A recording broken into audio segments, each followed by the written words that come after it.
பிரியாணி வீட்டில் செஞ்சு ரொம்ப நாள் ஆச்சு. சரி மட்டன் பிரியாணி சாப்பிட்ணும் போல இருந்தது அப்படின்னு சொல்லிட்டு ஒரு ஈவினிங் போல் நாங்கள் வந்து பிரியாணி சாப்பிட போனோம்.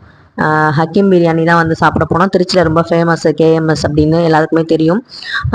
ஆனால் இப்போ வந்து போகும்போது இருந்த சந்தோஷம் வரும்போது பார்த்தீங்கன்னா கொஞ்சம் கூட எனக்கு இல்லை. ஏன் அப்படின்னா பிரியாணியோட ரேட்டு அதே மாதிரி நாங்கள் சாப்பிட்டது எப்பவும் விட கம்மி தான். எங்களுக்கு தெரியும் நிறையா ஆர்டர் பண்ணிவிட்டு மீதியை வந்து பார்சல்லாம் பண்ணி எடுத்துகிட்டு வந்திருக்கோம். ஆனால் வந்து ரொம்ப கரெக்டாக வந்து ஆர்டர் பண்ணி சாப்பிட்டோம். அதுவே வந்து இவ்வளோ ரேட்டு வந்து 2000 ரூபாய்க்கு மேலே வரும்னு சொல்லி நான் எதிர்பார்க்கவே இல்லை. எனக்கு ரொம்ப வந்து அப்செட் ஆகிடுச்சு.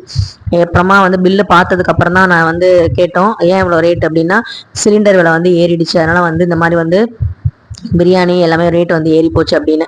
சரின்னு சொல்லிட்டு தெரிஞ்சிருந்தா நான் வந்து இந்த பக்கத்தே எட்டி பார்த்துருக்க மாட்டேன். பேசாமல் நம்ம வந்து வீட்லேயே 1 கிலோ மட்டன் எடுத்து நம்ம பிரியாணி செஞ்சுருக்கலாம் அப்படின்னு சொல்லியிருப்பேன். எப்பவும் போல் கேஷுவலாக தான் போனோம். ஒரு பிரியாணி வாங்கி தான் 2 பேர் ஷேர் பண்ணோம். அவன் வந்து ஃப்ரைட் ரைஸ் வந்து யோகி வந்து ஆர்டர் பண்ணியிருந்தான். ஒரே ஒரு கோதுமை பரோட்டா வந்து சாப்பிட்டோம். அப்புறம் மட்டன் சுக்கா ஃபிஷ் ஃபிங்கர் வந்து சாப்பிட்ருந்தோம். ஸோ இது வந்து எப்போவுமே வந்து நாங்கள் சாப்பிட்ற நார்மல் தான், அது கூட கம்மியாக தான் சாப்பிட்ருந்தோம். ஆனால் இவ்வளோ ரேட் வருமா அப்படின்னு சொல்லி நான் எதிர்பார்க்கவே இல்லை. எல்லா இடத்துலையுமே வந்து பார்த்திங்கன்னா நிறைய ஹோட்டல்ஸ் வந்து க்ளோஸ் பண்ணிட்டாங்க. அதே மாதிரி ஃப்ரைட் ரைஸு இந்த சைனீஸ் ஐட்டம்லாம் போடுற லோக்கல் ஹோட்டலில் கூட வந்து பார்த்திங்கன்னா அதெல்லாம் நிப்பாட்டிட்டாங்க.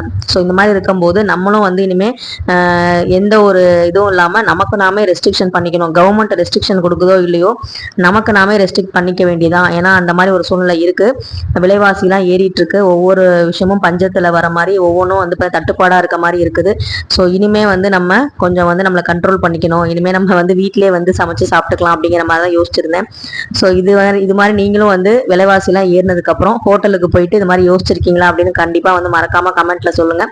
இதெல்லாம் வந்து பார்த்திங்கன்னா வெளியே பெரிய பெரிய ஹோட்டலில் இந்த மாதிரி வந்து வச்சுருப்பாங்க இல்லையா, பார்க்க நல்லா தான் இருக்கும். ஆனால் ரேட் ரொம்ப அதிகமானது. யோகிக்கு வந்து எதை பார்த்தாலும் வாங்கணும்னு தோணும். ஆனால் நான் வந்து இந்த இதுவுமே வாங்கி தரல. சாப்பிட்ட பில்லை பார்த்துட்டே வந்து சாப்பிட்டதெல்லாம் செரிச்சிருச்சு அப்படின்னு சொல்லிட்டு நான் வந்து அவனை திட்டிட்டு கூட்டிகிட்டு வந்துட்டேன். ஸோ உங்களுக்கு இந்த மாதிரி வந்து சிலிண்டர் விலைலாம் ஏறினதுக்கப்புறம் உங்கள் ஊர் ஹோட்டலில் எப்படி வந்து ரேட்டெல்லாம் இருக்குது அப்படின்னு மறக்காமல் கமெண்ட்டில் சொல்லுங்கள்.